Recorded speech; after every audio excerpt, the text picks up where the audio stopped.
Hello world, from whichever time zone you're catching me from, my name is MD90. Welcome to my YouTube channel. If you're not subscribed to the channel, make sure you hit that subscribe button, turn on the bell notification to all so that you do not miss the uploads that come up. And the easiest way for you to navigate the channel is to head to the playlist. You'll find videos curated for you based on your interest. So if you're interested in the Kutika podcast, you'll find a playlist for that. For news and trends, there's a playlist for that. Exclusive with MD90, a bunch of playlists that are created based on your interest. So the easiest way to navigate the channel is head straight to the playlist and you'll find what you're here for. Consider becoming a member of the channel. Right next to the subscribe button is the join button. You click on the join button so that you can become a member of the channel. You support the team on the production and a number of things that we're doing here, and we appreciate that. Well, as predicted, the cracks within the UKA alliance have started publicly showing now.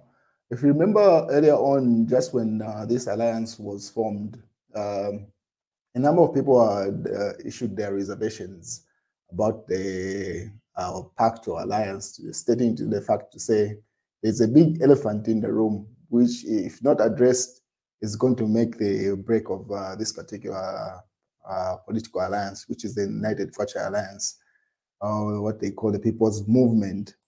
So when Edgar Lungu pretty much joined the alliance, when he got back into active politics, which is a political association of different opposition parties, that's when the party got the attention.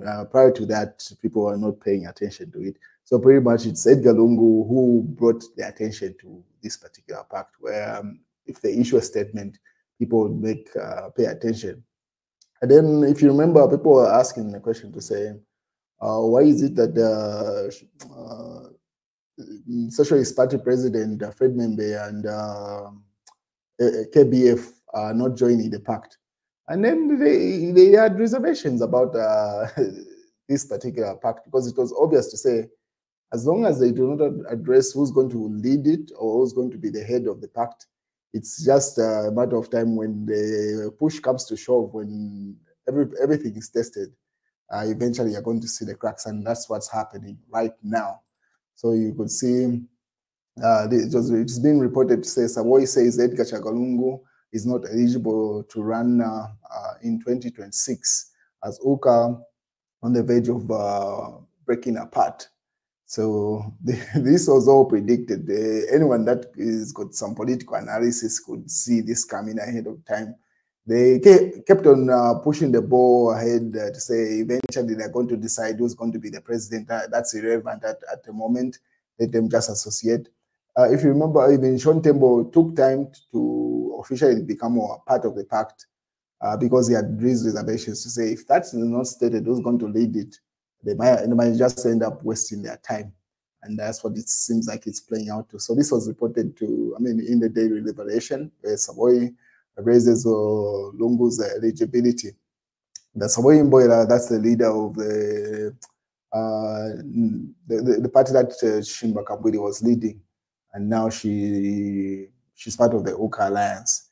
And then she has reservations about that based off the Daily Liberation.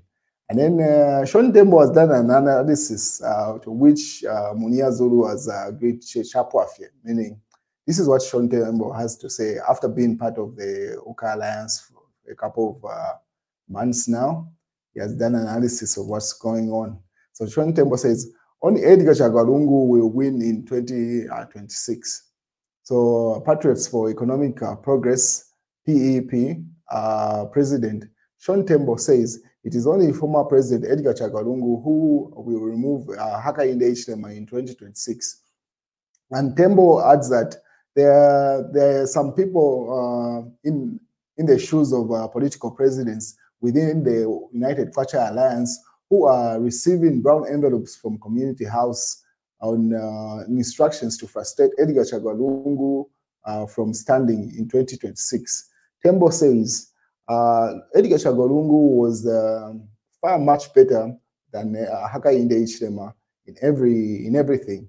He says Edgar Chagalungu delivered cheap meal, no load shedding, cheap fuel, less debt, and stable in economic, in the stability in the country, whereas opposite has happened under Hakainde Hichilema. Meanwhile, Tembo says PF is intact, compared to any party, and that anyone who wishes to work with Edgar Chagwa must also accept to work with his party, PF. So that's a brief analysis from Sean Tembo from what is going on in the UKA Alliance. It's simply saying people are more willing to associate with Edgar Lungu because of the traction that he has in the political field, but they are trying to distance themselves from the Patriotic Front. So he's simply saying, if anyone wants to work with Edgar Chagwa, they should also accept the PF because it's still intact. Here is pretty much like the full article that Sean Tembo had put about, so which has been posted. So let me put up some of the extracts from what Sean Tembo is saying. Ever since I decided to join active politics, this is the article from Sean Tembo. Ever since I decided to join active politics 6 years ago, I've come across all sorts of politicians in both ruling and opposition parties, strange characters and occasionally very strange characters. And just when I thought I had seen it all, I now seem to have met a new breed of unreasonable and unrealistic individuals. Since 2021, the opposition have worked fervently to try and create various groupings and platforms in the name of alliances, which include the United Cultural Alliance, the People's Pact, and the Zambia We Want. And more recently, we hear that there is a new alliance being launched called the Tonse Alliance. So he simply says the different groupings that have been formed since then. So bottom line is, the second part of this article says, however, I find it strange about these alliances in the behavior of some of their members towards the 60th Republican president, Edgar Lungu, and his Patriotic Front Party. They seem overjoyed to relate and be in the company of Edgar Lungu, but they verify and insult Patriotic Front on a daily basis, either directly or through their paid proxies. Even when they take group photos, they fight tooth and nail to be the ones standing next to Edgar Chagwa, like children at a Christmas party, wanting to stand next to Santa Claus. When they organize their Tuma rallies, they rely on Edgar Chagwa to give them life by way of his political clout and financial backing. While in the same breath, they treat his vice president and his secretary general of his party, senior members, like useless lepers, and cannot see eye to eye with them. What hypocrites! So there you can clearly see there he's jabbing at what's his name, the one who had the rally in Samfia, Hari Kalaba. The traction that rally had in Samfia is credited to Edgar Lungu's presence there, where Edgar Lungu had issued a number of statements there. So Sean Tembo is simply jabbing to say everyone wants to ride on Edgar Lungu's clout on the ground, but they're trying to distance themselves from PF, that was says. And then bottom line is, Edgar Lungu is the leader of an organization, and that organization is called the Patriotic Front. Anyone who wants to engage in serious political business with Edgar Chagwa must equally be ready to engage with and respect the organization which he represents. So meaning the Patriotic Front there. Anyway, let's see the other parts of this particular analysis, because it's a long article that he put up there. So let's go right at the end.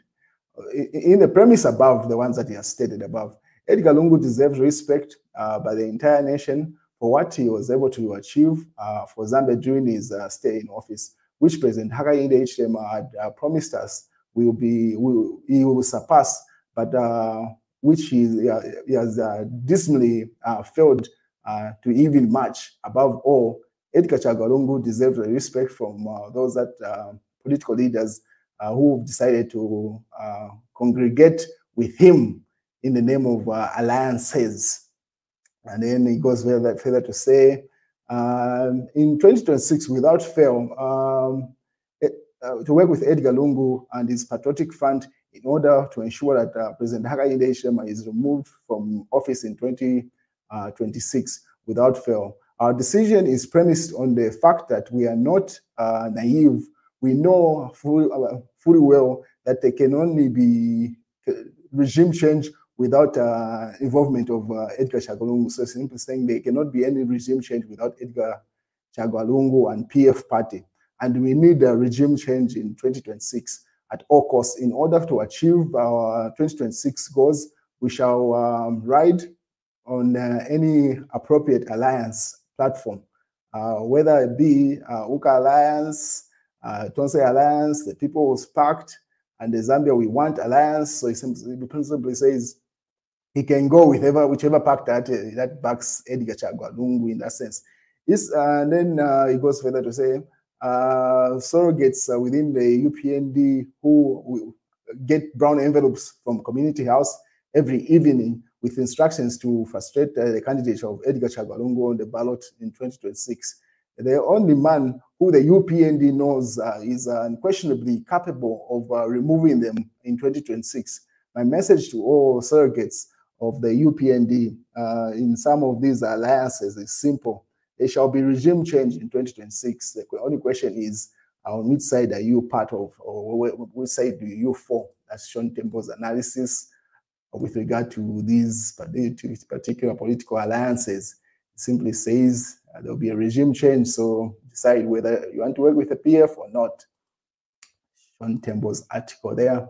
What is Munia Zulu had this to say? I've read an opinion written by Koswe, and I must mention that as usual, they want to put me in harm's way and be abducted. I am not involved in any alliance, he says there. That's Lumezi Member of Parliament, Munia Zulu, cleaning out to say, as things stand right now, he's not in any particular political alliance, but he agrees with Sean Temple's analysis, saying the only person that can beat Haka in the HMI is Edgar Chagwa Lungu on the ballot coming 2026. And then 700 junkies arrested in one night. And then Emmanuel Mwamba writes they were sitting on a ticking time bomb. Emmanuel Mwamba says, both government and the Drug Enforcement Commission are sleeping on their job. All manner of and type of drugs have perforated our youths like candy sweets, and has begun to affect every household. It's like a plague. So saying these junkies, it's because of the number of drugs on the street. And then the Zambia Daily Mail says Thagari saw of the PF Dora. So this is part of the extract of a book that she recently published there. That's where that's coming from. That's the news, ladies and gentlemen.